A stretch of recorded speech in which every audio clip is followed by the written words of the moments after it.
सेवेसाठी निवडलेला आहे आणि सुंदर अशा ह्या नामजप यज्ञामध्ये आज मला वाटतं 5व्या दिवसाची सेवा माझ्यासारख्या पराकडे येते, माझं परम भाग्य आहे. सुंदर असा हा नामजप यज्ञ श्री सप्तशृंगी माता नवरात्र उत्सव आणि या सुंदर असा या नियोजनाचे मार्गदर्शक हरिभक्त पारायण तुमच्या आमच्या भागाचं वैभव असणाऱ्या पूजाताई वाघ असतील.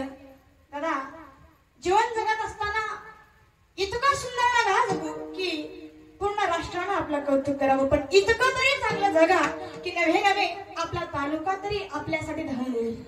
याच्या पलीकडे अजून काही जीवन जगावं. जीवन जगायचंय इतकं सुंदर जगा की आपल्या आनंदानं आपल्या जगण्याला समोरच्याला आनंद व्हावा. आनंद या जीवनाचा सुगंध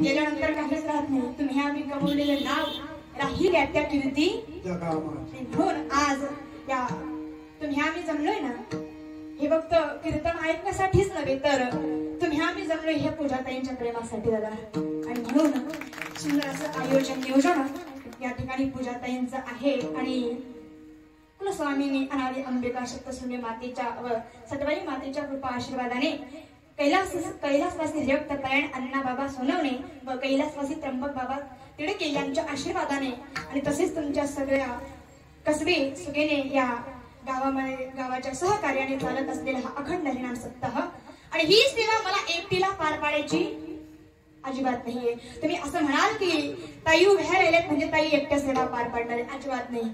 तुम्ही आम्ही खेळी मिळी गदारोळी आनंद नवे नवे एकल्याचा नवे खेळ म्हणून मी त्यामुळे सर्वांना या ठिकाणी सर्वांनी उत्साहित होऊन सगळ्यांनी तेवढाच प्रतिसाद देऊन ही सेवा जगाच्या मालकाच्या चरणास समर्पित करायची आहे. आणि म्हणून सगळ्यांना एकच सांगणे, आपल्या कीर्तनाचे खूप नियमित असं काही नाहीये, पण 3 गोष्टी सांगेल. ज्याला कुणाला उठून जायचं असेल, कीर्तनाच्या मध्येच जायचं असेल त्याने आत्ता गेलं तरी हरकत, कारण जो व्यक्ती कीर्तनामध्ये व्यक्ती आणतोय त्याच्यासारखा पापी दुसरा कोणी जायचं असेल तर आत्ता जा, काही हरकत नाही. पहिली गोष्ट, स्वतःने कीर्तनाच्या मध्ये उठायचं नाही, शेजारच्याला उठू द्यायचं. पहिला नियम समजला महिला वर्ग. दुसरा नियम असा आहे, स्वतःने बोलायचं नाही, शेजारच्याला बोलू द्यायचं. हा, जेवढं विचारेल तेवढं बोलत चला. आणि तुम्हाला खूप अवघड प्रश्न विचारेल एवढी ज्ञानी मी, सोप्पा विचार फक्त बोलत चला. आणि सगळ्यात तिसरा नियम आहे, सोप्पा आहे आणि साधा आहे. तो नियम असा आहे की स्वतःने झोपायचं नाही, शेजारच्याला झोपू द्यायचं. खास करून चष्म्यावाले, त्यांच्याकडे जास्त लक्ष असू द्या. कारण तुम्हाला सांगतो दादा, निद्रा ही अशी आहे ती इथं बसल्यानंतरच येते. 3 तासाचा पिक्चर माणूस असा बघून जातोय, त्याला किती वेळ झाला हे सुद्धा आठवत. रात्रभर तमाशा चालतोय तरी सुद्धा त्याला झोप येत. पण एकदा माणूस प्रवचनाला बसला, कीर्तनाला बसला की त्याला डुबली. याचं कारण सांगते बघा. कुंभकर्णाच्या 2 पत्नी आहेत, एक जागृती आणि दुसरी निद्रा. 2 पत्नी आहेत कुंभकर्णाच्या, एक जागृती आणि दुसरी निद्रा देवी. ज्यावेळेस कुंभकर्णाला मारल्यानंतर जागृती नावाची पत्नी कुंभकर्णासोबत सती गेली. राहिल्या कोण? महिला वर्ग. कोण राहिल्या? सुखीने करीकडे बोलत नाही का? असं काही नाही ना, बोलतात ना सगळे. राहिली कोण? निद्रा देवी, बरोबर ना. पुरुष वर्ग कोण? निद्रा देवी. निद्रा देवी राहिली आणि जगाच्या मालकाला सांगितलं, प्रभू रामाला सांगितलं, देवा माझा पती गेला, माझ्या पती सोबत माझी जी सोबत होती ती सुद्धा सती गेली. राहिली मी एकटी, मी जाऊ कुठं? मला कोणीच राहिले नाही, कारण आमच्या परिवारामध्ये सगळेच मेले ना, कोणी राहिलेच नाही. मी जाऊ कुठं देवा? त्यावेळेस जगाच्या मालकाला सांगितलं, दादा ज्याला कोणी नाही त्याला कोण आहे? ज्याला कुणी नाही त्याला माझा जगाचा मालक आहे. जगाच्या मालकाला सांगितलं, तुम्ही माझ्या जवळ या. त्यावेळेस निद्रा देवीने प्रश्न केला, देवा तुमच्या जवळ यायचं, पण तुमचं जर वास्तव्य एका ठिकाणी राहतच नाही, जिथं भक्ताने हात मारले तिथं तुम्ही धावून जाता. कारण भक्त आहे बरोबर ना, जिथं भक्त हात मारतोय तिथं जर तुम्ही राहून जाता, मग मला सांगा मी नेमकी यायचं कुठं? त्यावेळेस जगाच्या मालकाला सांगितलं, निद्रा देवी तू तिथं आहे जिथं माझे भक्त भजन करतात, कीर्तन करतात, माझ्या नावाचं माझ्या भक्त गाती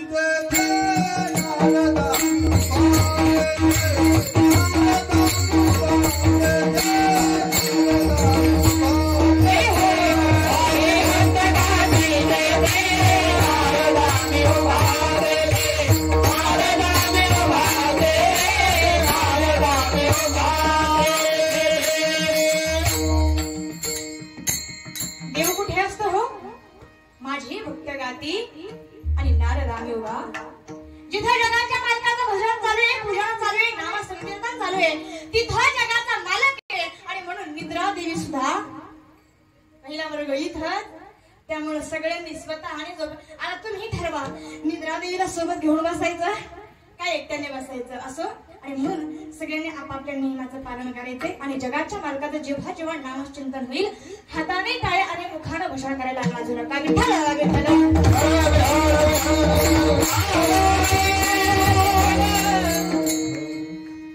आज या ठिकाणी तुम्ही आम्ही सगळे जमलोय एकमेव कारण आहे शारदीय नवरात्र महोत्सव. बरोबर ना? आज या पूजाताईने सुंदर असं हे नियोजन केलं, खास करून महिला वर्ग आपल्यासाठी. 9 दिवस 9 कलरच्या साड्या घालणे म्हणजे नवरात्र. तुम्हाला 9 दिवस हेच ऐकायला भेटत असेल. बरोबर ना? तुम्ही सुद्धा वैतागले असतील. जे येते ते हेच सांगते. प्रत्येकाचा डोळा फक्त आमच्या साडीशिवाय दुसरं कोणी काही सांगतच नाही. तुम्ही सुद्धा वैतागले असणार. पण असो, 9 प्रकारच्या साड्या बदलणं म्हणजे नवरात्र नव्हे. कारण माहिती हे का सांगतात? कारण कितीही महाराज लोकांनी सांगितलं ना की 9 प्रकारच्या साड्या घालणं म्हणजे नवरात्र नव्हे, पण आपण तेच करतोय. म्हणून महाराज लोक सुद्धा तेच सांगतात. कारण माणूस हा असा प्राणी आहे, एखादी व्यक्ती जर चांगली गोष्ट सांगत असेल ना, माणूस ती गोष्ट कधीच करणार नाही. बरोबर ना? जी वाईट गोष्ट आहे ती लवकर कॅचअप करून घेतोय. पण या ठिकाणी बघा, मन असं आहे जे करायचं नाही ते करते. म्हणून आधी मनाला सावरा. नवरात्रमध्ये नवविध भक्तीच्या करून आपल्याला नवविध भक्ती करून जगाच्या मालकापर्यंत किंवा त्या जगदंबा मातेला प्रसन्न करून घ्यायचे. आणि म्हणून तुम्ही म्हणाल नवविध भक्ती कशी आहे? सोपी. कशी आहे? जगाच्या मालकाचं नाम संकीर्तन करणं, त्याची चरणाची सेवा करणं. ह्याचं वर्णन करून बसलो तर आता आपल्याकडे राहिलेला आहे किती तास? किती? आणि एका तासामध्ये आपल्याला अभंग पूर्ण करायचे. बरोबर ना? कारण इकडे प्रवचन किती तास असते हो? 2 तास का? सुखीनगर म्हणजे कीर्तन 3 तास असेल. मग असं काही नाही ना? प्रवचन पहिल्या वर्ग जमताय ना प्रवचनावर? मग किती तास असताय? कीर्तन, पिक्चर, तमाशा आपलं काय आहे? त्या नियमानुसार आपण आपलं कीर्तन आटोपणार आहोत. आणि म्हणून या शारदीय नवरात्र महोत्सवाने आपण या ठिकाणी जमलोय. ज्या निमित्ताने जमलोय त्या जगदंबा मातेला या ठिकाणी त्रिवार मुद्रा करून आपल्या सेवेला सुरुवात करूया. आराधी निर्गुण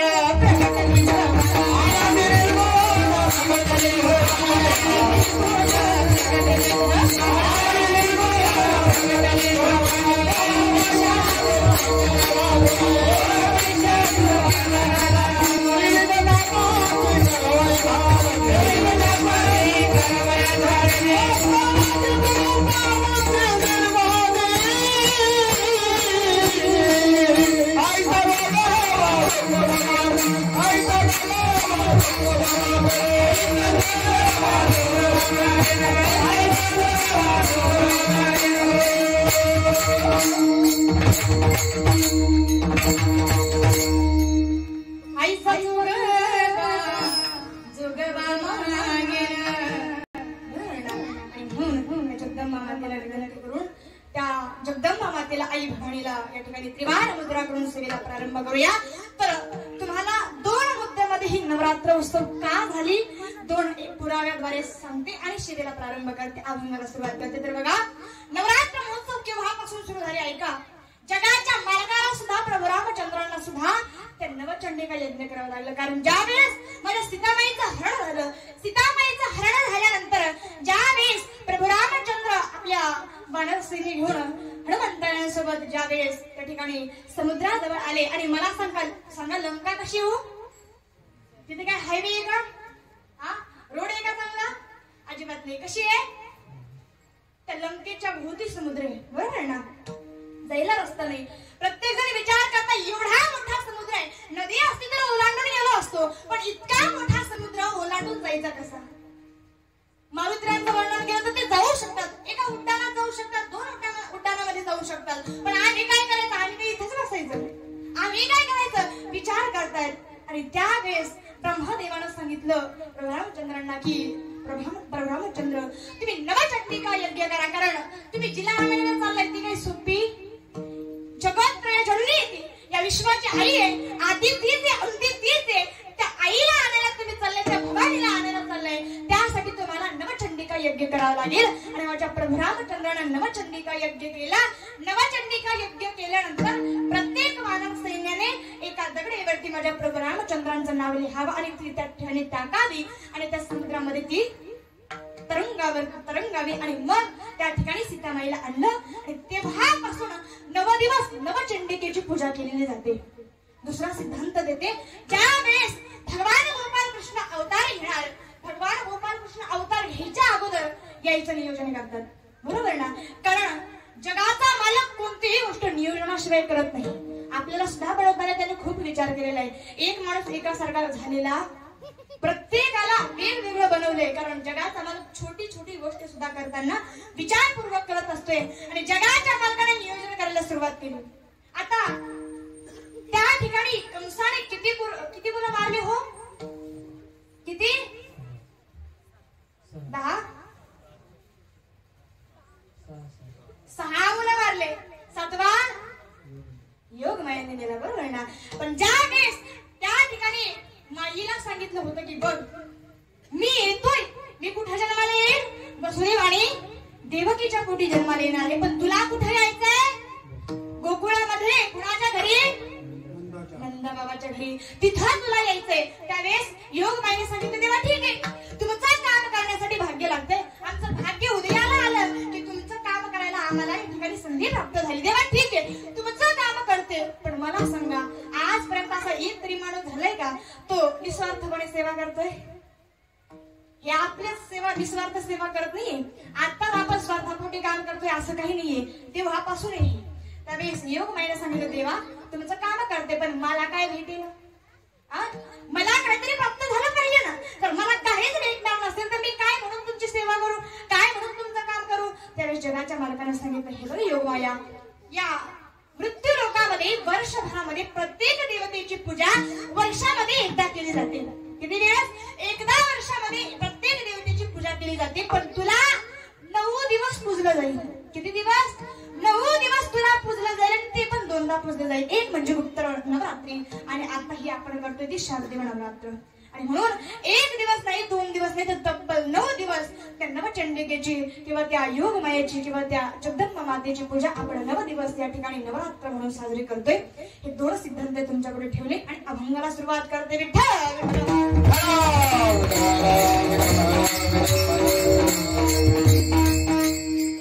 अभंग आहे जगद्गुरु तुकोबरायांचा आणि तुकोबरायांचं या ठिकाणी तुकोबराया अभंगाद्वारे वर्णन करतायत. मुलांना शांत करा जरा. विठ्ठल विठ्ठल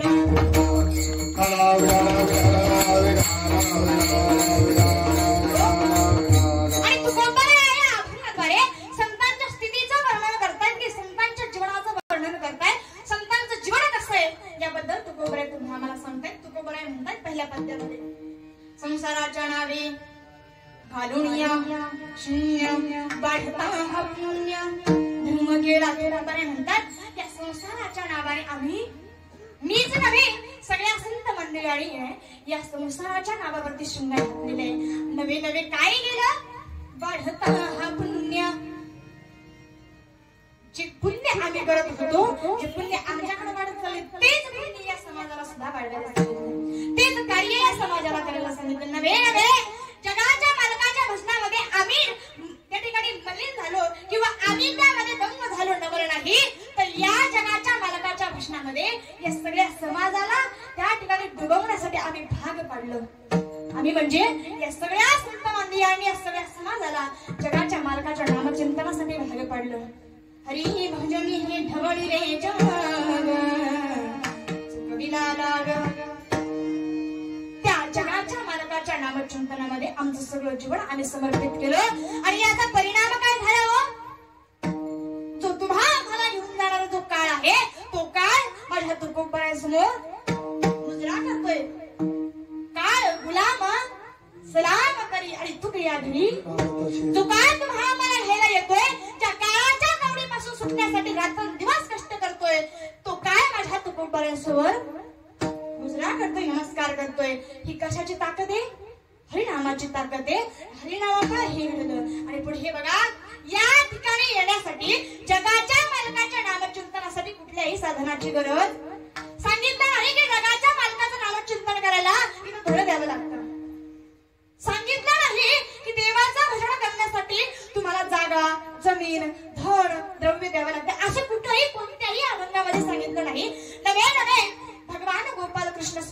गीतेमध्ये वर्णन करतायत. मला तुमचं जागाही नको, तुमचं धनही नको, द्रव्यही नको, तुमचं काहीही मला लागत. पत्रम पुष्पम फलम तोयम यो मद भक्त्या प्रचली तदहं भक्तु पैहतम मश्यामि प्रेतात्मनः. मला दुसरं काहीही लागत. तुम्ही मला भावान प्रेमान पान फूल जरी अर्पण केलं तरी मी समाधानी. मला फक्त तुमचा शुद्ध भाव पाहिजे.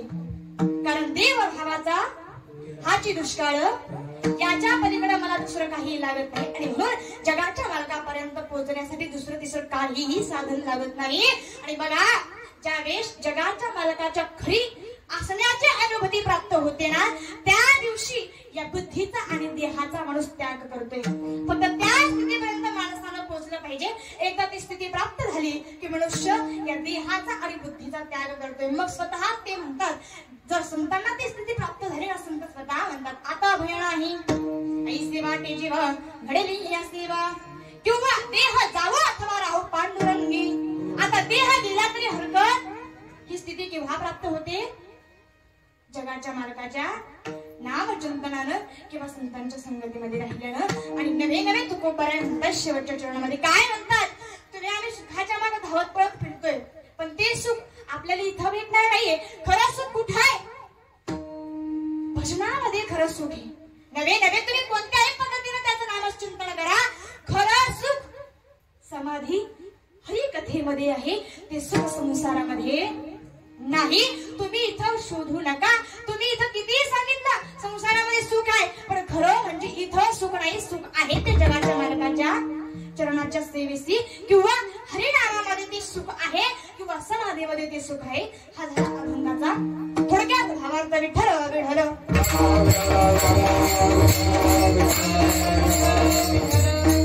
बघा, या ठिकाणी संत माननीयांचं जीवन जर बघितलं, महिला वर्ग पुरुष वर्ग, तर तुम्ही म्हणाल संत हे संसार करतात. आणि या अभंगाद्वारे तर सगळ्यात जास्त संसाराचं वर्णन आहे. पहिला शब्द आलेला आहे संसार.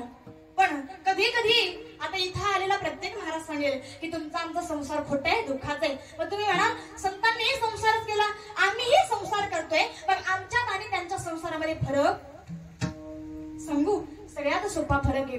तुम्ही आम्ही जो संसार करतोय ना, त्यातून मन बाजूला निघत. संत संसार करताय आणि तुम्ही आम्ही संसार करतोय, यातला फरक एवढा आहे.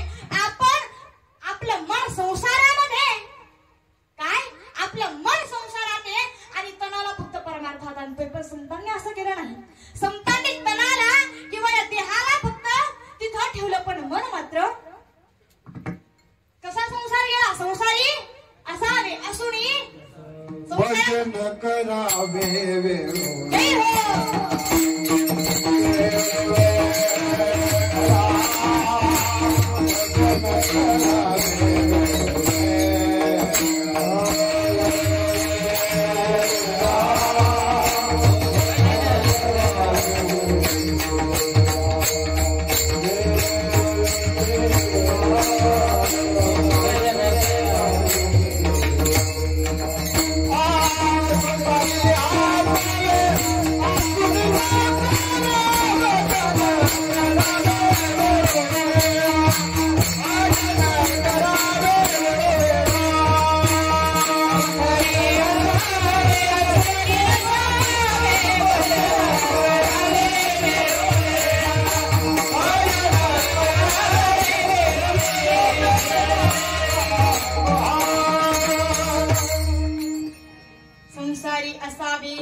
त्या दिवशी तुमचा आमचा संसार सुखाचा होईल. म्हणजे ज्ञानोबांनी संसार केला हो, पण त्यांचा संसार सगळ्या जगाला त्यांनी सुखी केलं. अवघाची संसार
संसार सुखाचा किंवा आजी संसार सुखद मला ज्ञानोबा यांनी सगळ्या संसाराला सुखी केलं का तर त्यांचं मन परमार्थामध्ये होतं. आता तुम्ही म्हणाल तुम्ही कसं काय म्हणताय की ज्ञानोबांनी संसार केला ना संसार एक प्रकारे जीवन जगणं आणि त्या जीवनामध्ये येणाऱ्या प्रत्येक संकटाला सामोरे जाणं याला सुद्धा संसार म्हणतात.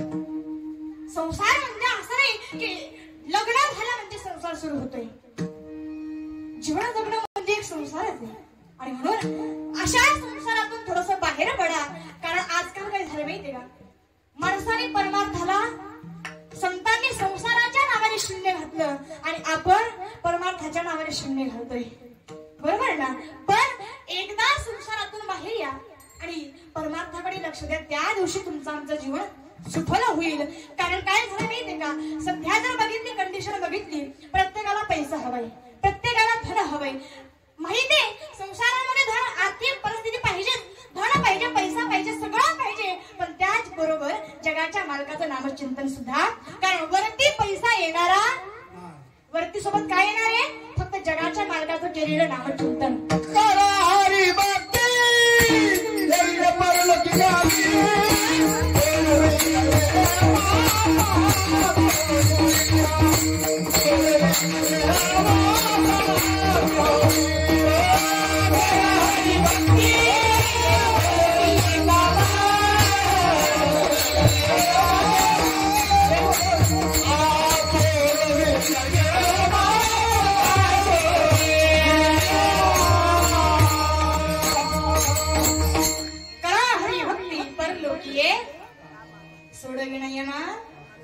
हरिभक्ती करा वरती पैसा येणार नाहीये. पण सध्याची परिस्थिती असे लहान मुलापासून मोठ्यापर्यंत प्रत्येकाला काय पाहिजे हो प्रत्येकाला पैशाचे हवे. पैसा असाच आहे. पैसा ही गोष्ट नाही यारी तान्ह्या पूर्णताची आवर. पैसा ही गोष्ट नाही यारी तान्ह्या पूर्णताची आवर. आई सोडून देते झेप पैशाच्या माग धाव. आई सोडून देते झेप पैशाच्या माग धाव. जन्मापासून सारी माणसं जन्मापासून सारी माणसं ह्या पैशाची गुलाम. दाम करी काम मेल्या दाम करी काम दाम करी काम मेल्या दाम करी काम दाम करी दाम करी काम मेल्या दाम करी काम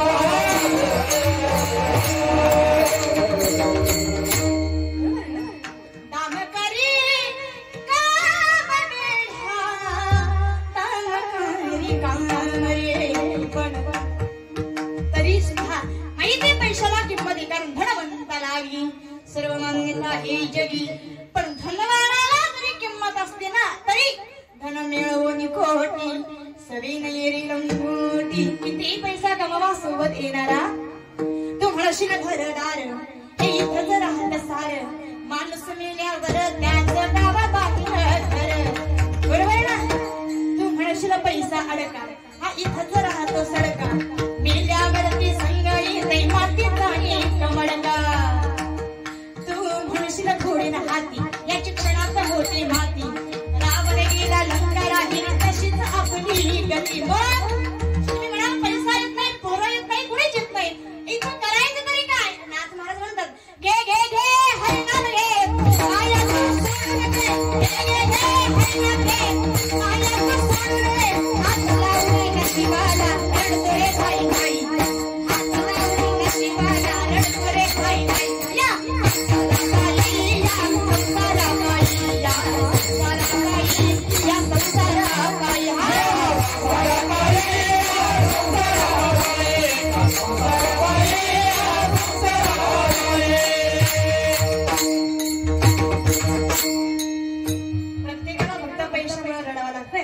यातून बाजूला या आणि तुम्ही म्हणाल यातून बाजूला येऊन नेमकी करायचं काय, पर्याय काय? तर यातून बाजूला आलो मग काही हातामध्ये टाळ, तुमच्यासारखे आम्ही पण रिकामी, बरोबर ना? कारण इथं येणाऱ्या इथं आम्ही आहोत, तुम्ही म्हणता येणार काही काम, बरोबर ना दादा? काहीतरी नवीन करू पाहणाऱ्या लोकवीढ आम्हाला कोण शहाणं म्हणताय का हो? महिला वर्ग कोणी म्हणताय का? खुशाल मान हलवत आहे म्हणजे आम्ही आमचं जाऊ द्या, संतांना लोकांनी सोडलं नाही, आपण माणूस आहे अहो. संतांना लोकांनी वेड म्हणलं, जाऊ द्या, संतांना लोकांनी वेड म्हणलं, संतांना काही वाटलं नाही. कधी कधी जवळच्याही वेडे म्हणतात, काहीच वाटत नाही. पण ज्या दिवशी स्वतःची पत्नी वेडे म्हणते ना दादा, त्या दिवशी मनाला खंत वाटते की आजपर्यंत ज्याच्यासाठी आपण सगळं करत आलो ते सुद्धा आपल्याला वेडे म्हणतात. दादा कधी कधी बापावर अशी परिस्थिती येते, जो बाप अख्खा आयुष्य मुलांसाठी झटतो, जो बाप सगळं आयुष्य मुलांसाठी वेचतोय, ज्यावेळेस त्याच्यावर खऱ्या अर्थाने संकट येतंय त्यावेळेस मुलं येतात समोर आणि म्हणतात, ताई तुला माहितीये आजपर्यंत आपल्या बापाला आपल्यासाठी काहीच करता आलं नाही. ताई म्हणते, दादा खरंय तुझं, आजपर्यंत आपल्या बापाला आपल्यासाठी काही करता आलं नाही. पण ऐका दादा, मुलानं सांगितलं बापाला काही करता आलं नाही, मुलीने सांगितलं बापाला काही करता आलं नाही, समोरून पत्नी आहे त्याने सांगते, पोरांनो अरे तुम्ही आता मी 15 वर्षापासून ह्या व्यक्तीसोबत संसार करते, ह्या व्यक्तीला माझ्यासाठी आतापर्यंत काही करता आलं नाही, तुमच्यासाठी काय करेल? ज्यावेळेस पत्नी असतं म्हणते ना दादा, नवऱ्याचा आधार जो असतो ना तो त्या ठिकाणी ढासळला जातो. संतांना माझ्या तुकोबरांना या जगाला वेड म्हणतात, तुकोबरांना काही वाटलं नाही. पण ज्यावेळेस तुकोबरांची पत्नी माझ्या तुकोबरांना वेड म्हणते, काय म्हणते? तुकोबाची कांता सांगिलो कपाशी, तुकोबाची कांता सांगिलो कपाशी, जातो माझा वेडा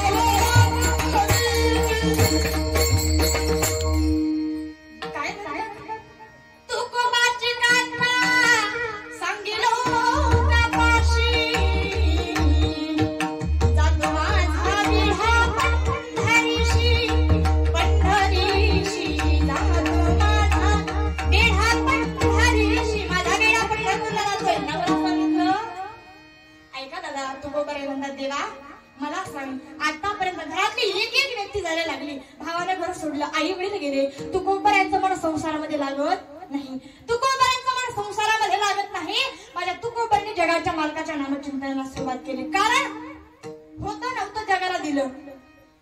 दुर्गा देवी नावाच्या दुष्काळामध्ये माझ्या तुकोबरांनी असलेलं नसलेलं धन समाजासाठी वाटून दिलं आणि वाटून दिल्यानंतर तुकोबरांकडे काही नाही हो. ज्या लोकांसाठी तुकोबराय म्हणतात, ज्याच्यासाठी मी माझ्या घरची संपत्ती दान केली ना, ती लोक आज माझ्यावर खऱ्या अर्थाने दुष्काळाची परिस्थिती आली, वाईट परिस्थिती आली, तर त्या लोकांनी माझ्याकडं पाठ केली.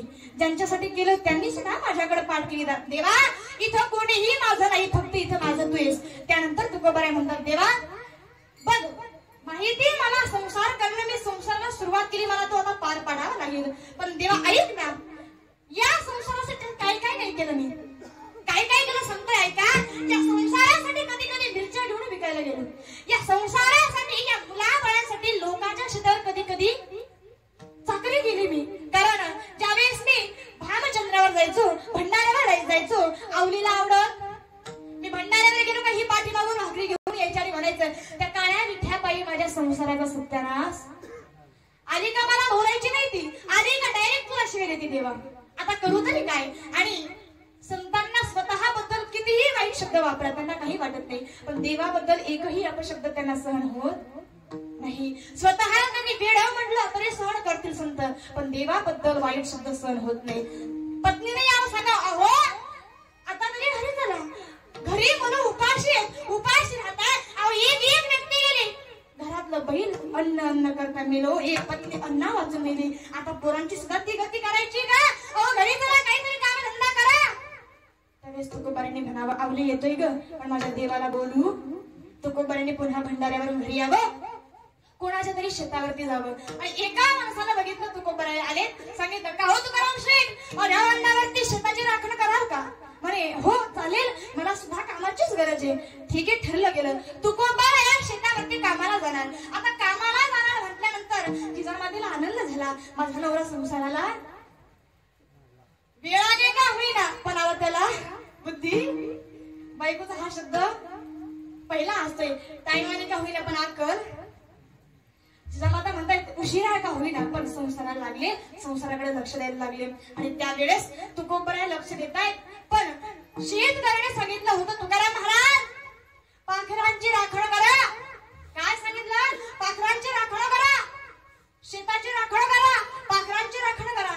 आणि असं सांगून निघून गेले. आणि निघून गेल्याच्या नंतर ज्यावेळेस पत्नीला या ठिकाणी स्वयंपाक करायला सुरुवात केली, सांगितलं भगीरथी तुझ्या बापासाठी घेऊन जा, उपाशी असतील.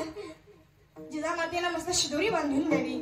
भगीरथी बाईने शिदोरी घ्यावी, शेताच्या बांधा जावं, तुकोबाराला शिदोरी द्यावी. तुकोबाराने ती बाजूला ठेवावी आणि भगीरथीने पुन्हा घरी निघून जावं. घरी निघून गेल्यानंतर जी शिदोरी दिली ती खायची विसरून जात आहेत. कारण जी व्यक्ती आधीच परमार्थामध्ये बुडालेली तिला बाहेर यायला चान्सच नाही दादा. संसारातून बाहेर पडता येतं पण परमार्थातून बाहेर पडता येत नाही. कारण एकदा का त्याचं वेळ लागलं की ते वेळ कधी संपत. आपणही आपल्या मनाला सावध करा, म्हणा आता तरी सावध हो, तुला कधी लागेल संतांसारखी वेळ. कधी तुला त्या जगाच्या मालकाची वेळ लागेल, कधी लागेल रे तुला गोडी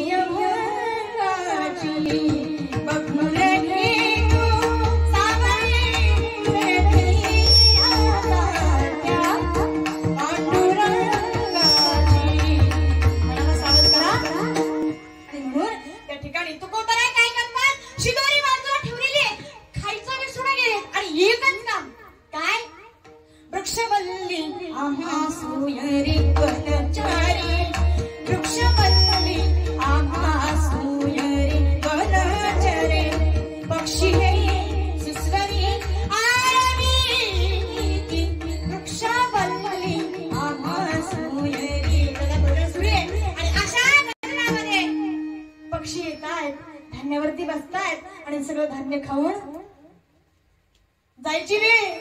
तुकोबारांचं एक वाक्य ऐकलं पक्ष्यांनी. तुकोबारा म्हणतात का हो चाललेत ना घरी सुद्धा घेऊन. पहिला वर्ग ठेवलाय कशाला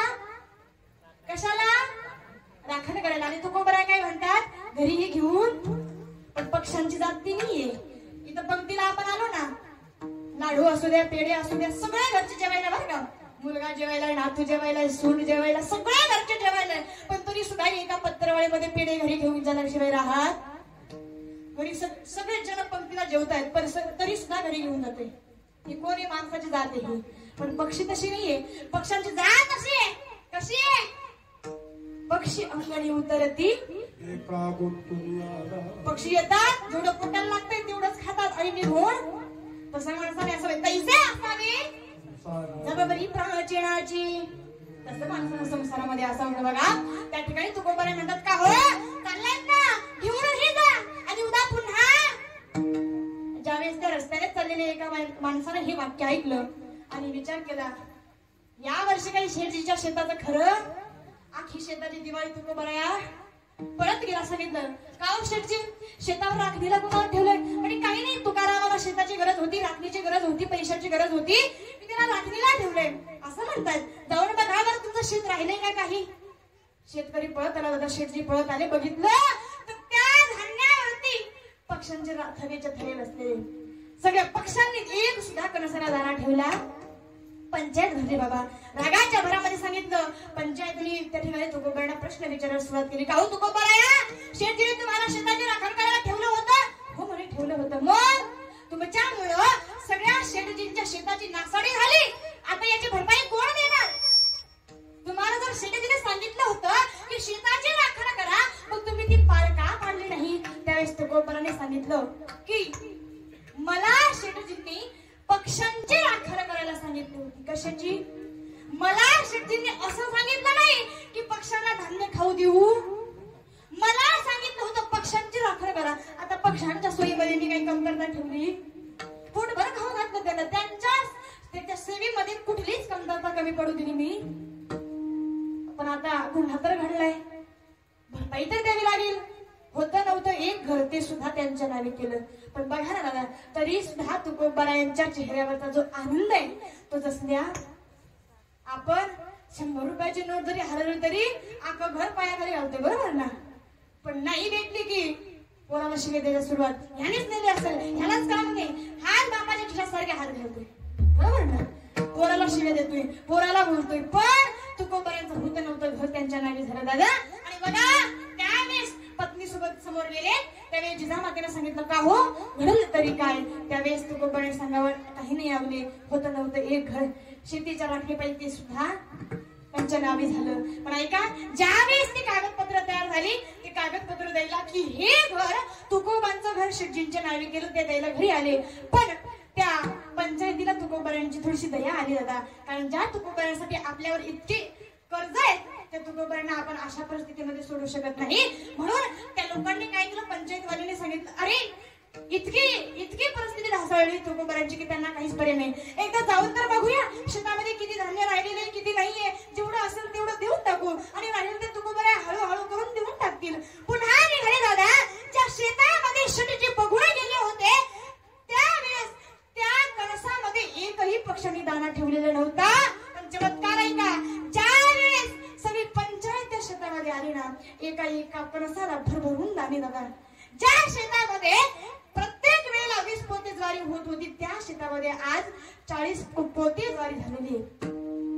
कशाचा परिणाम आहे, तुकोबारांनी त्यांच्या बांधावर बसून जगाच्या मालकाचं घोषणा केलंय. पण तरी सुद्धा दादा ऐका, याही परिस्थितीमध्ये ज्यावेळेस त्या पंचायतीने सांगितलं तुमच्या शेतामध्ये 20 पोते होत आहेत ना, 20 पोते तुकोबारांनी देऊन टाका. तुकोबाराय म्हणले हे मला, कारण मला कष्टाची कमाई पाहिजे दुसऱ्याचं, कारण जोडून या धन उत्तम असा पैसा मला नको. पण पंचायत आईने सांगितलं हे धान्य विका, यातून जे पैसे येतील ते माझ्या मंदिरासाठी काम येतील. आणि ज्या पैशातून जे पैसे निघाले त्या पैशातून आज माझ्या तुकोबारांच्या घरासमोर मंदिर झालं, ते त्या पैशातून झालेलं होतं. आणि बघा तरी सुद्धा तुकोबारा म्हणतात देवा किती कष्ट या संसारासाठी, किती कष्ट करतोय देवा, आता माझ्याच्याने हा संसार होत कंटाळलोय मी. आता संसाराच्या ताबे तापलो मी जीवा, संसाराच्या ताबे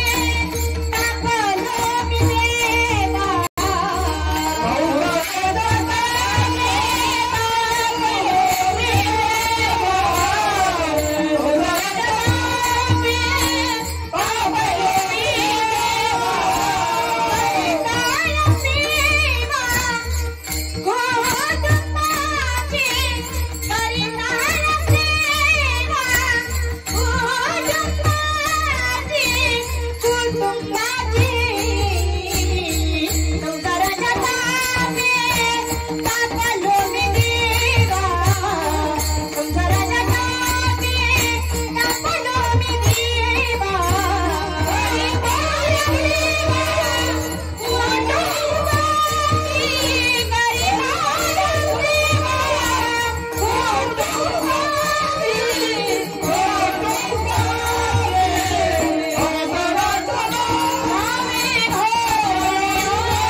सुखाचा विचार नाही कुठे. आता मला काही या संसारामध्ये माझं काही मन लागत, आता मला संसार करायचा नाही. माझ्या तुकोबारांनी संसाराच्या नावे शून्य घातलं, म्हणजे संसाराकडे दुर्लक्ष केलं आणि जगाच्या मालकाच्या नामचिंतनामध्ये लागले. अभंगाच्या पहिल्या चरणामध्ये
काय केलं तुकोबरांनी?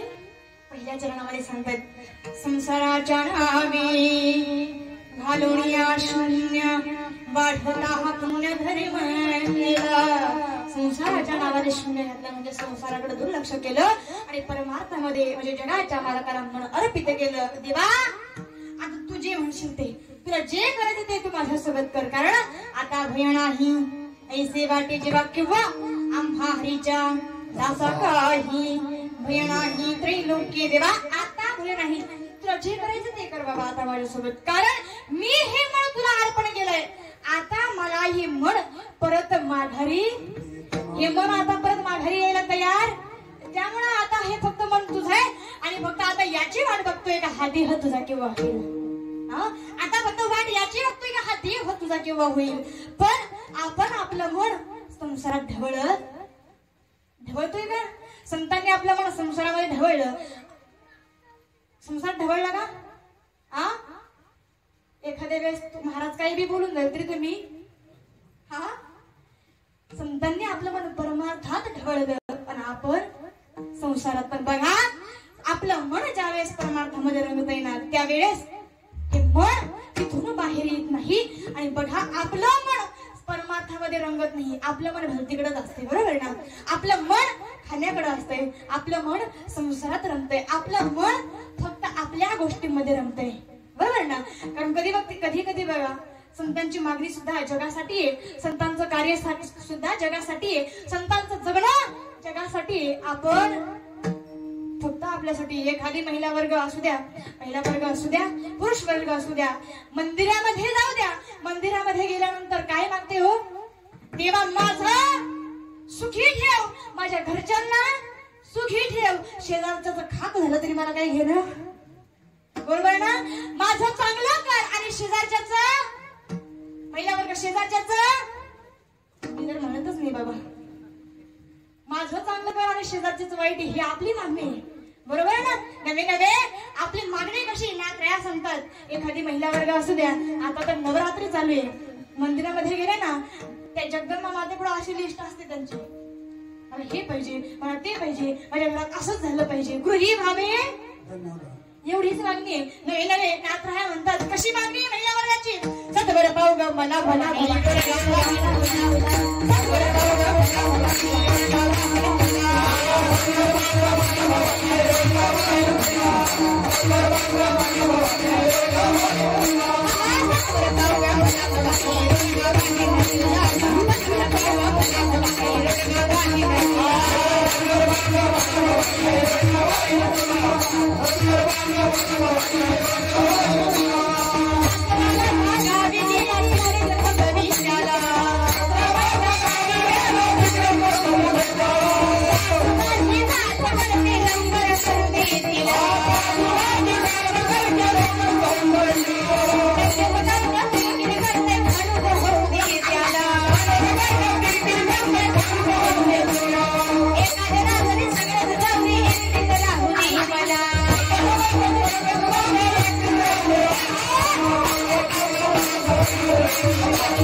गावी गेला तिकडीच खपवी, त्याला माझा सासू आहे ना शेतातून येऊ द्या, फिरून येऊ द्या. सुनबाई गोळ्या, सुनबाई पाणी, सुनबाई जेवण, एका ठिकाणी बसताय, सगळं त्याला तोंडापाशी लागतंय. गावी गेलेला तिकडेच मरू दे, काही घेणं. सासूबाई ना माझी सासूबाई, किती सुंदर स्वयंपाक बनवते, एक नाव ठेवल्याशिवाय राहत पहिल्यावर राहत. ज्यांच्या सुना आल्या त्याने बघून घ्या बाबा. आता किती सुंदर स्वयंपाक असू दे एक नाव, किती सुंदर काम करू दे एक नाव. माझी सासू ना लय जाते बघ, लवकर जाऊ दे बाबा, एक जागा गेली की मी मग सगळं माझ्या मनासारखं होईल. बरोबर ना? आणि आता दिवाळी जवळ आली, आता काय नंदबाई घरी, तिच्यासोबत तिची 2-3 पोरं, आणि तिची पोरं अशी ना आली की कटकट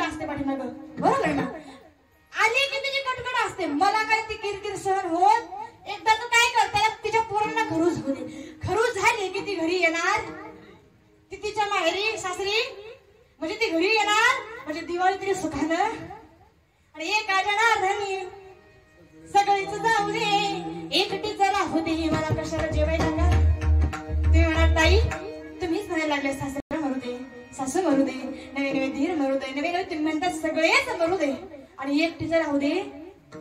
खऱ्या अर्थाने आपली मागणी जरी असली असली ना पण नाथ महाराजांचा उद्देश असा आहे या शरीरामध्ये जे काम क्रोध मद मत्सर नावाचे सासू सासरे आहेत ना नंद धीर आहे ना या षडविकार या शरीरातून निघून जाऊ दे.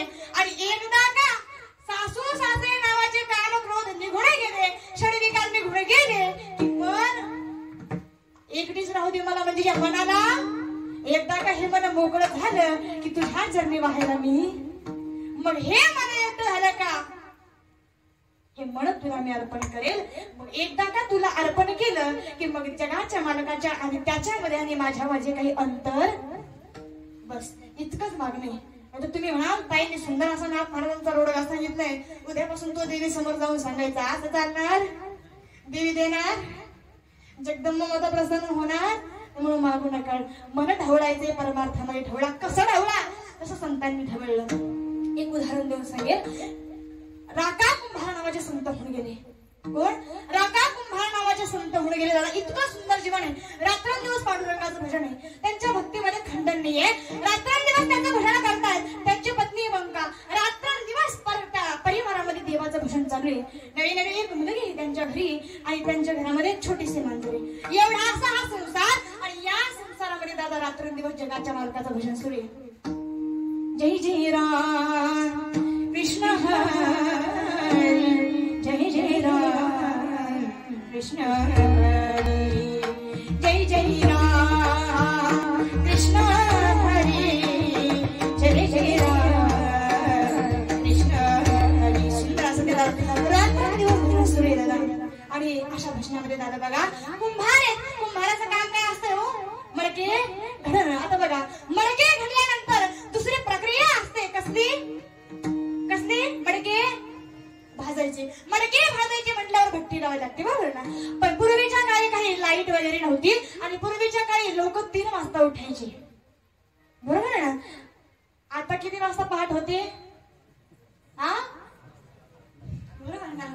पूर्वीच्या काळी महिला वर्ग जात्यावर दळण दळायच्या कारण पूर्वीच्या काळी गिरणी वगैरे लवकर उठावं लागायचं. सगळ्यांचं दळण दळावं लागायचं मग बाकीच्या कामाला सुरुवात व्हायची. पण आता जाते राहिले का.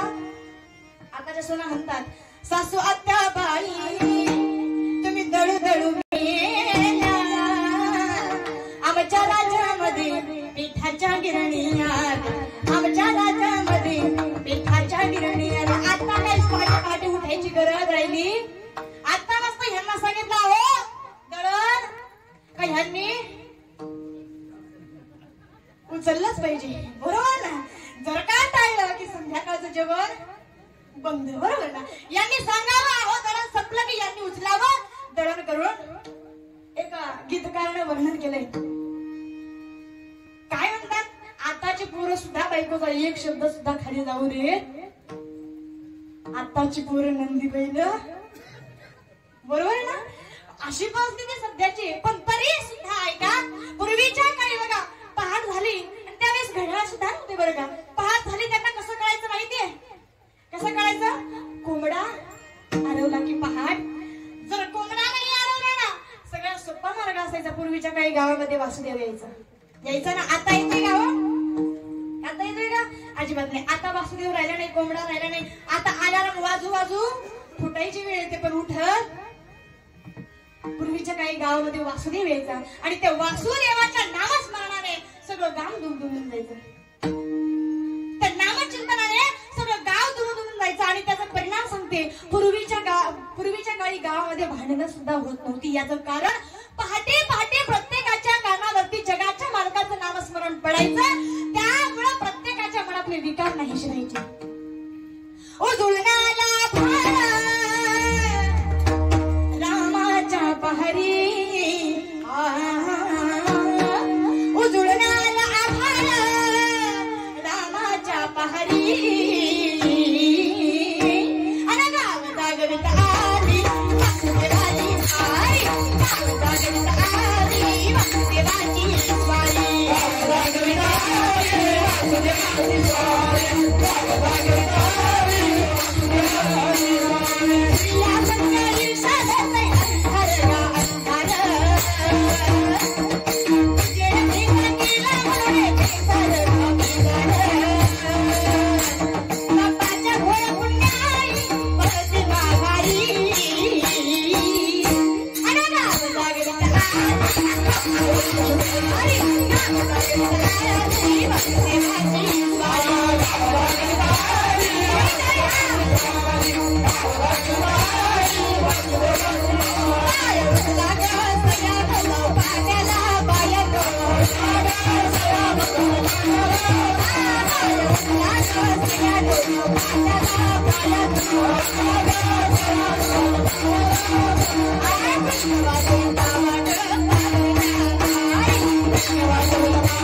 वाटलं का वासुदेवाल्यासारखं?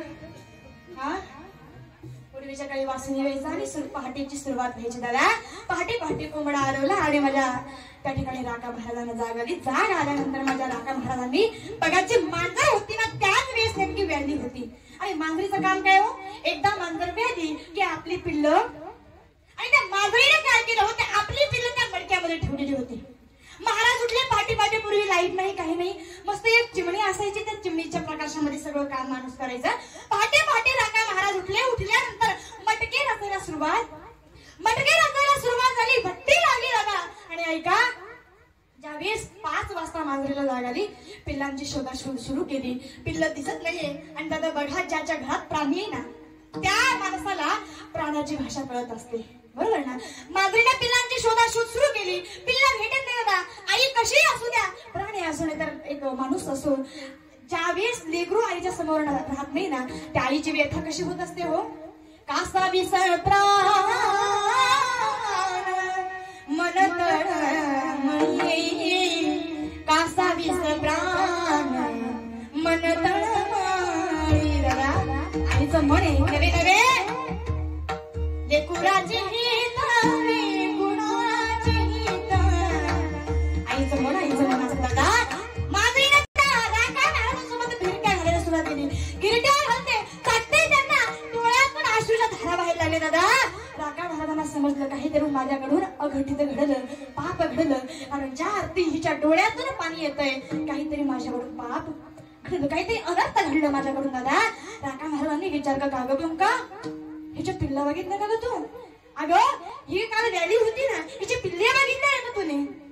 शोधाशोध झाली दादा. सगळे पिल्लांना सुद्धा पिल्ले भेटत नाही. कारण ज्या वेळेस ते मांजरी त्या भट्टीला हिरके घालायला लागली दादा, राका महाराजांच्या डोळ्यातून पाणी आलं. देवा असा कसा रे हातून अपराध घडला? अरे जे हात आजपर्यंत तुझ्या नामस्मरणासाठी टाळी वाजायची, त्या हातानं आज कुणाचा तरी मुख्या जनावराचा प्राण जाणार. देवा हे पाप माझ्याकडून कसं घडलं? राका महाराजांच्या डोळ्यातून पाण्याच्या धारा वाहू लागल्या, अश्रूच्या धारा वाहू लागल्या. आणि ज्यावेळेस सांगितलं, देवा आजपर्यंत तुझ्या नामस्मरणामध्ये कधी खंडन झालं नाही, आजपर्यंत तुझ्या भक्तीमध्ये कधी खंडन झालं नाही.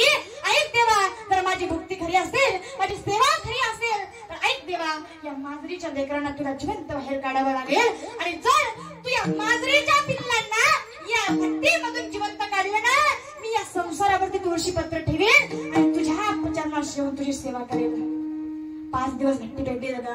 भट्टी विजली. भट्टी विजल्यानंतर ज्यावेळेस ते मटके काढायला सुरुवात झाली दादा, चमत्कार सांगते, त्या मटक्यामधून 5च्या 5 ही मांजरीची पिल्लं जिवंत बाहेर आली. आणि माझ्या राका महाराजांनी संसाराचा त्याग केला, जगाच्या मालकाच्या सेवेसाठी स्वतःचा देह अर्पण केला. याला म्हणतात संसाराच्या नावे धर्मिया. असा संसार असावा. नवे नवे पाढता हा पुण्य कमवायचे दादा, पण पुण्य कमवा असं दुसऱ्याचं वाईट करून कधी कमवू नका. आणि दुसऱ्याचं वाईट केल्यानंतर आपल्याला वाटतंय की मी त्याच्या घरी काम केलं आणि त्याच्या घरी काम केलंय, त्याच्याच बद्दल दुसऱ्याच्या पाठीमागे जाऊन त्याची बदनामी करायची. मग तुम्ही म्हणाल त्याच्या घरी एवढ्या सप्त्यामध्ये चांगलं काम केलंय, सप्त्यामध्ये आम्ही एवढं योगदान केलंय, एवढ्या सप्त्यामध्ये पत्रवाळे उचल्यापासून झाडू लावेपर्यंत काम केलंय, आणि एवढं सगळं तुम्ही चांगलं कार्य करून सुद्धा जर घरी गेल्यावर सप्त्याला एक नाव ठेवत असाल, तर ते पुण्य तुमच्या कामा अजिबात नाही. असं पुण्य तुम्हाला प्राप्त होणार, ते फळही तुम्हाला प्राप्त होणार आहे. आणि म्हणून त्या ठिकाणी तुकोबारे म्हणतात, वाढता हा पुण्य धर्म केला. धर्म काय हो? आज जर धर्माची व्याख्या बघितली ना ताई, प्रत्येक जण नुसतं धर्माचा बोंबाट करतोय. आमचा धर्म आहे, हा आमचा धर्म आहे. कोणी म्हणते ख्रिश्चनांचा धर्म आहे, कोणी म्हणते हिंदू सनातन धर्म आहे, कोणी म्हणते हा धर्म मुस्लिमांचा आहे, हिंदू म्हणतात हा धर्म आमचा आहे. पण तुम्हाला मी सांगते, हा धर्म कोणाचाच नाहीये. नाही मुस्लिमांचा हा धर्म आहे, नाही हिंदूचा हा धर्म आहे, नाही हा ख्रिश्चनांचा धर्म आहे. खऱ्या अर्थाने हा धर्म त्यांचा आहे, त्या संतांनी तुम्हाला आम्हाला या मार्गाला लावलंय. खऱ्या अर्थाने हा धर्म त्यांचा आहे, त्या वीर जवानांनी या मातीसाठी स्वतःचं रक्त सांडलंय. नवे नवे हा धर्म त्यांचा आहे, जे त्या हिमालयाच्या कळी कताईमध्ये उभं राहून तुमचं आमचं रक्षण करताय. हिंदू की नहीं है, किसी मुस्लिम की नहीं है, ये हिंद जिसका नाम शहीदों की जमी है, ये हिंद जिसका नाम शहीदों की जमी है, ये हिंद जिसका नाम शहीदों की जमी है. भारत देश माझ्या त्या वीर जवानांचा आहे. आणि म्हणून धर्म काय, सगळ्यात धर्माची परिभाषा सगळ्यात सोपी आहे. पण आपण त्या परिभाषेला बाजूला ठेवलंय आणि आपल्या परिभाषा मांडतोय. आपण म्हणतो धर्माचं रक्षण झालं पाहिजे, आपण म्हणतोय धर्म रक्षणासाठी आपल्याला पुढे सज्ज झालं पाहिजे. तुम्हाला सांगू, धर्म टिकवायची गरज, धर्म टिकवण्याची गरज, धर्म जसा आहे त्याप्रमाणे वागण्याचा प्रयत्न करा. धर्माला टिकवण्याची गरज नाही, धर्म जसा आहे तशाप्रमाणे वागा. धर्माचं रक्षण करण्यासाठी संघटना उभी करायची गरज नाहीये. धर्माप्रमाणे जगत चला, धर्माचं रक्षण आपोआप होईल. धर्म रक्षण करणं म्हणजे तलवारी घेऊन लढाई करणं. खरा तो एकची धर्म जगाला प्रेम अर्पावी, जगाला प्रेम अर्पावी, जगाला प्रेम अर्पावी. याच्यापेक्षा मोठा धर्म काय हवा आपल्याला? अशा धर्मासाठी आपण काहीतरी चांगलं करावं करत चला आणि स्वतःला जगाच्या नामचिंतनामध्ये ठेवला. तुकोबारे म्हणतात, ज्यावेळेस मी संसाराचा त्याग केला, त्याग करून मी अगं खाली नाही बसलो, संसाराचा त्याग केला आणि एका ठिकाणी बसून राहिलो. असं संसाराचा त्याग केल्यानंतर मी माझं मन जगाच्या मालकाच्या नामचिंतनामध्ये ठेवलं. अभंगाच्या दुसऱ्या चरणामध्ये भजनी हे धवरी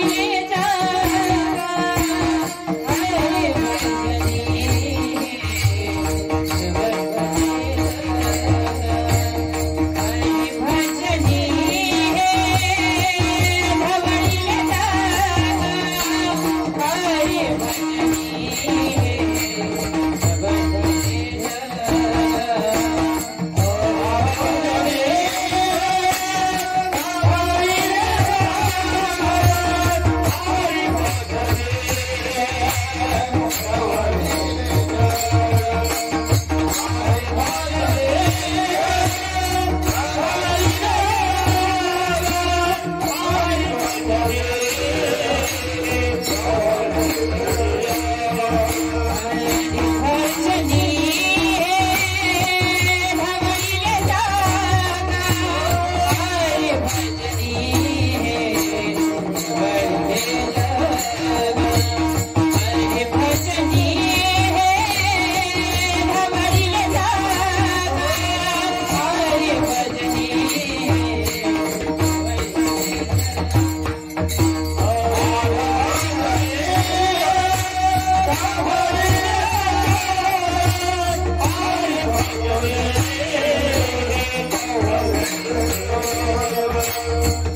स्वतःने परमार्थ केला नवल नाही, जगाला सुद्धा परमार्थ करायला सांगितला की दादा आमच्या जीवाचं कल्याण होतंय, माझ्या देहाचं कल्याण होतंय, पण मला फक्त एकट्याचा उद्धार करून घ्यायचा, तुम्हीही तुमच्या देहाचा उद्धार करून घ्या.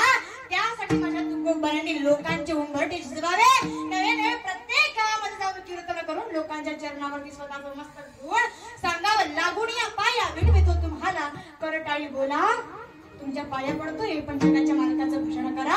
ही विनंती माझ्या तुकोबारांनी करावी दादा. आणि एकदम मी सुद्धा तुम्हाला विनंती करते की तुम्ही हे जगाच्या मालकाचं या ठिकाणी भूषण करायचे. पण ते अगोदर मी असं ऐकलंय, कारण दादा महिलांचा अवस्था खूपच गोड असतोय. कारण काय माहितीये का, हे काही सिगारेट तंबाखू खात, त्यामुळे ह्यांच्यापेक्षा ह्यांचा आवाज, आणि आज नवरात्र महोत्सव आहे त्यामुळे यांच्याकडून एकदा भजन गाऊन घ्यायची माझी इच्छा आहे. चालेल ना महिला वर्ग? भजन म्हणायला तयार आहेत ना तुम्ही? अरे बाबा, आता पाठीमागं कोणीच म्हणणार नाही, फक्त तुम्ही भजन करायचं. चालेल ना? टाळी वाजवून सगळ्यांनी भजन करायचं. सुंदर माझी जाती ग फिरते बहुतेक, आवाज ओव्या गाऊ कौतुकी तू येरी विठ्ठला,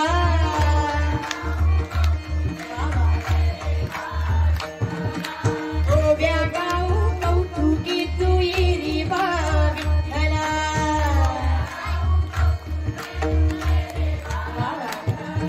प्रपंच दळण दळिली पिठम्या भरिली,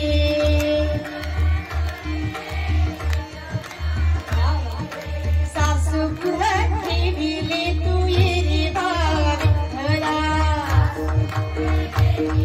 आता सगळ्यांनी भजन करायचंय.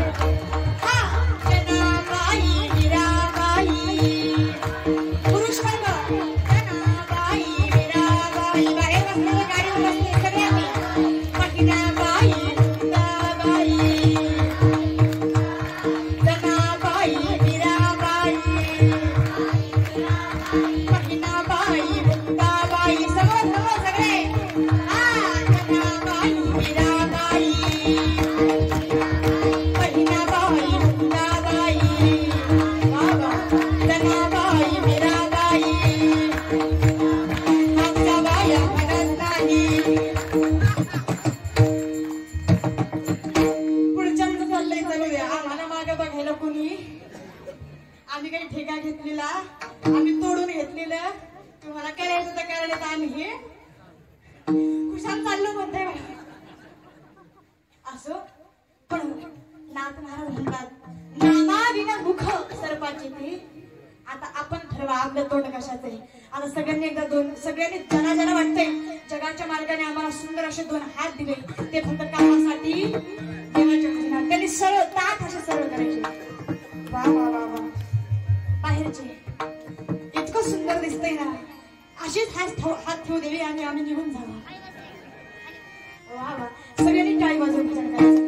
ठोका रखुमाई,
आपल्याला सांगावं लागतं बरं. हात खाली घ्या म्हणायला सांगायची गरज. माणसाने जे करायचं असतं ते माणूस कधीच करत नाही आणि जे करायचं नसतं तेच करतोय बरं. असो संघर्ष सगळ्यांनी साथ दिली. 10 मिनिटं घेतले तर चालतील ना? महिला वर्ग चालतील ना? नक्की. ठीक आहे. सुंदर असं हे आयोजन नियोजन सगळं आणि म्हणून या ठिकाणी या नारी शक्तीचा जागर या ठिकाणी सुंदर चालू आहे दादा. हा नवरात्र महोत्सव या ठिकाणी चालू आहे ना, यातून एकच घेऊन जायचंय महिला वर्ग, एकच मुद्दा घेऊन जायचंय. फक्त देवीची पूजा करणं म्हणजे नवरात्र सफल झाले असं काही नाही. 9 दिवस उपवास केले म्हणजे आपले नवरात्र सफल झाले असं नाही. पण आपल्या घरामध्ये असणारी सासू ती सुद्धा जगदंबा आहे दादा. आपल्या घरात असणारी आपली जी नणंद आहे ना ती सुद्धा जगदंबा आहे. आपल्या घरात असणारी आपली मुलगी ना ती सुद्धा जगदंबा आहे. आणि जी मुलगी जन्माला येणार आहे ना ती सुद्धा जगदंबा आहे. कारण आता सुद्धा ताई जर बघितलं ना, आता सुद्धा गर्भामध्ये मुलीची हत्या केली जाते दादा. आणि तुम्हाला सांगते, आपल्या घरात ज्या दिवशी एक स्त्री लग्न करून आपल्या घरामध्ये येते ती लक्ष्मीच्या रूपाने येते. पण ज्या वेळेस आपण तिच्यावर अन्याय करतोय, अत्याचार करतोय, तीच लक्ष्मी नारी त्या ठिकाणी, तीच महालक्ष्मी त्या ठिकाणी चंडिका झाल्याशिवाय राहत, तीच महालक्ष्मी या ठिकाणी रुद्र रूप धारण केल्याशिवाय राहत. कारण हिचे अनेक रूप आहेत, एक रूप नाहीच आहे. ऐ गिरी नंदिनी नंदित मेदिनी विश्व विनोदिनी नंदनुते गिरिवरविल्ल शिरोमणि वासिनी विष्णु विलासिनी विष्णुनुते भगवती केशिनी कंठ कुटुंबिनी भूर कुटुंबिनी हे महिषासुर मर्दिनी रम्य कुटुंबिनी शैलसुते. एक नारी अनेक रूप धारण करते, पुढे तिला अनेक रूप धारण करायला भाग पाडू नका. आणि महिला वर्ग, आपण सुद्धा साधी सुद्धा नाही, आपण स्वतःला स्त्री समजून अबला समजू नये. आणि जी स्त्री महिषासुराला मारू शकते ती स्त्री घरातलं काम करू शकते. जी स्त्री भस्मासुराला मारू शकते ती स्त्री मुलांना वाढवू शकते. जी स्त्री अनेक राक्षसांना मारू शकते ती स्त्री पूर्ण घराला सांभाळू शकते दादा. असं नाही की ती जगदंबा म्हणजे सगळ्यांना सांभाळणारी आहे. ही घरात जी वाट सगळ्यांना पोचणारी आहे ना ही सुद्धा जगदंबा आहे. फक्त आपल्याला ती कळत नाहीये.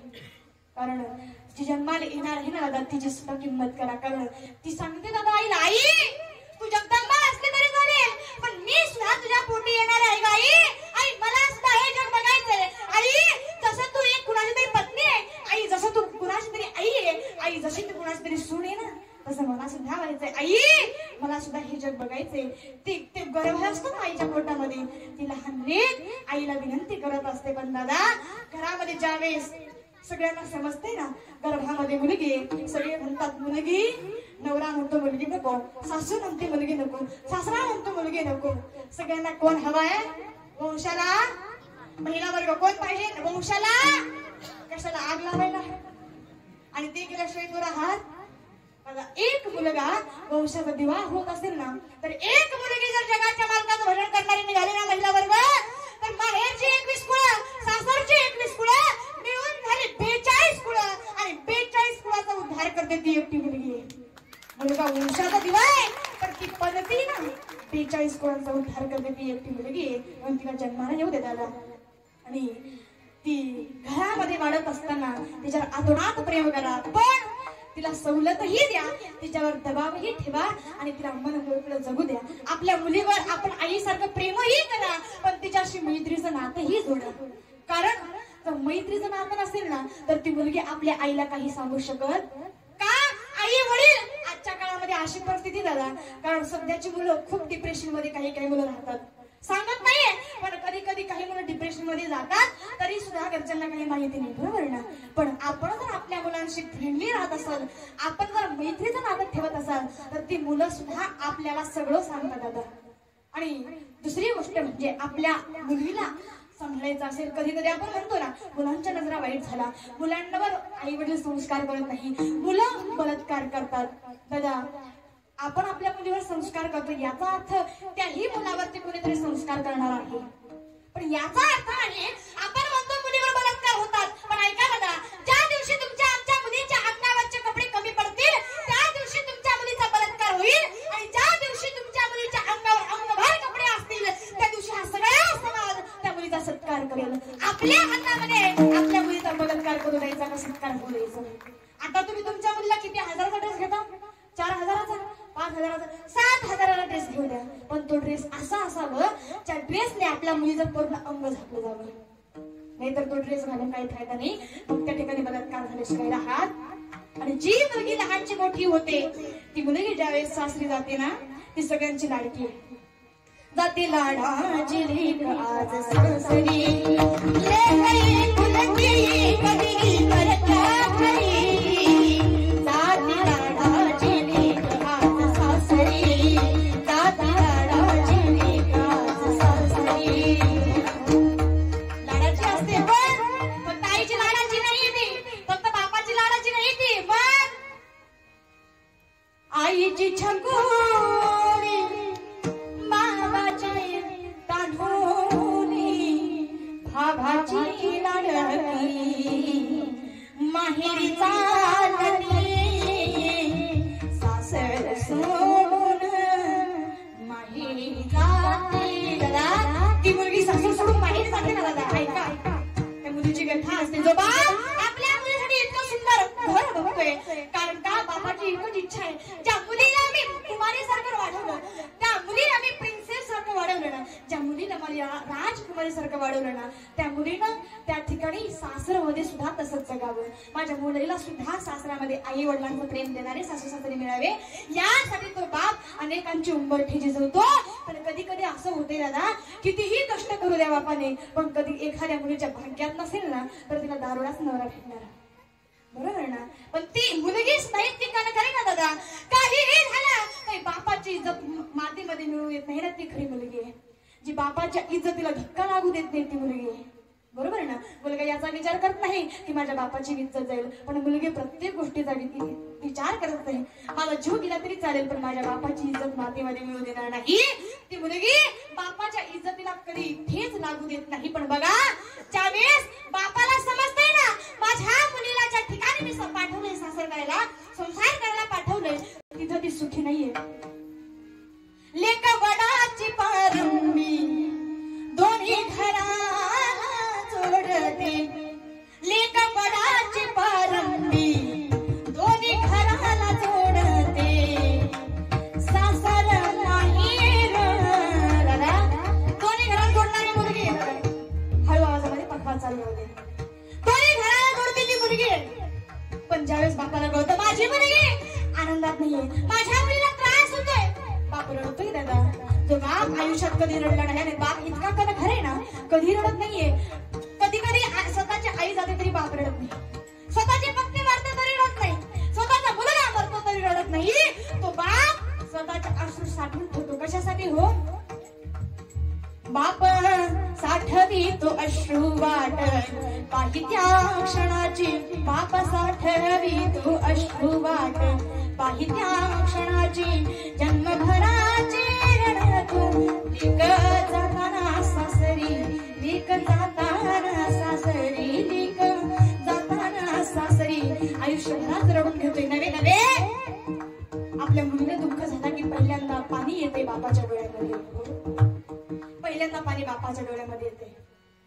जेव्हा बापाला कळली त्याची काळी जळली, तिला छातीशी धरून त्यानं ती पूस काढली. आपल्या मुलीला छातीशी धरून रडणारा बाप आहे म्हणून आपल्या मुलीवर चांगले संस्कार करा. बाकी काही करू नका, काहीच करू नका. फक्त आपल्या मुलीला ना महिन्यातून एकदा ज्ञानेश्वरी वाचायला सांगा, महिन्यातून एकदा हरिपाठ करायला सांगा. बस झालं. तुम्हाला नाही रोज होत ना नका करू, नाही तुमच्या तिने हरिपाठ होत नाही नका करू, रोज ज्ञानेश्वरी वाचता होत नाही नका करू. आठवड्यातून महिन्यातून का होईना तुमच्या मुलीला ज्ञानेश्वरी वाचू द्या. आणि महिला वर्ग इकडे आहेर द्यायची पद्धत आहे का? आहे ना आहेर द्यायची पद्धत? नका देऊ आजपासून तुमच्या मुलीला आहेर देता. अहो लग्न त्याच्यासाठीच होतंय ना.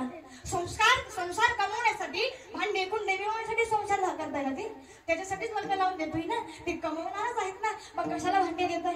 तुम्हाला द्यायचं असेल ना, एक सांगते तुम्हाला द्यायचंय ना, ज्यावेळेस तुमची मुलगी तुमचं घर सोडून सासरी जाते ना त्यावेळेस तुमच्या मुलीच्या हातामध्ये माझ्या ज्ञानोपर्यंतची ज्ञानेश्वरी तुकोपर्यंत गाथा द्या.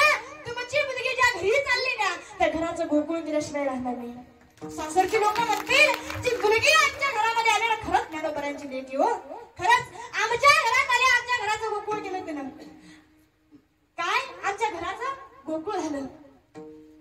अशी मुली जन्माला येण्यासाठी तिच्यावर संस्कार करा, तेव्हा घराचा गोकुळ होईल. आणि सासरची माणसं म्हणतील माझ्या घराचं गोकुळ झालं, मन आनंदानं झालं, तशी अमृताची लहर माझा सोन्याचा संसार, राजा राणीचा दरबार माझा सोन्याचा संसार, राजा राणीचा दरबार. कितीही बोललं तरी जास्तच आहे दादा. आणि म्हणून ऐशी ही कीर्तन मर्यादा आहे संतांच्या आज्ञेची. याने मला नियमाचं पालन करून या ठिकाणी आपण सेवेला विराम देऊया. आणि म्हणतो गोपाळ म्हणतात सगळं सुख जगाच्या मालकाशी, तुम्हाला कुठेही सुख शोधण्याची गरज, सगळं सुख जगाच्या मालकाच्या चरणाशी. म्हणून संतांनी देवाच्या चरणाची मागणी मागितली. देवा काही देऊ नको, फक्त तुझे चरण मला दे, माझे मन लागो देवा तुझ्या. संतांनी फक्त देवाचे चरण मागितले, कारण का सगळं सुख तिथं आहे. आणि म्हणून तू बऱ्याच म्हणतात सुख संसारामध्ये, सुख फक्त संतांच्या संगतीमध्ये, सुख फक्त जगाच्या नामचिंतनामध्ये, सुख फक्त समाधी हरी कथामध्ये. आणि म्हणून तुका म्हणे सुख समाधी हरी नेणो भव व्यथा गाईल. जो गाईल ना त्याच्या सगळ्या भव आणि व्यथा दूर झाल्याशिवाय राहणार. आणि म्हणून या ठिकाणी तुम्ही आम्ही सगळे जमलात.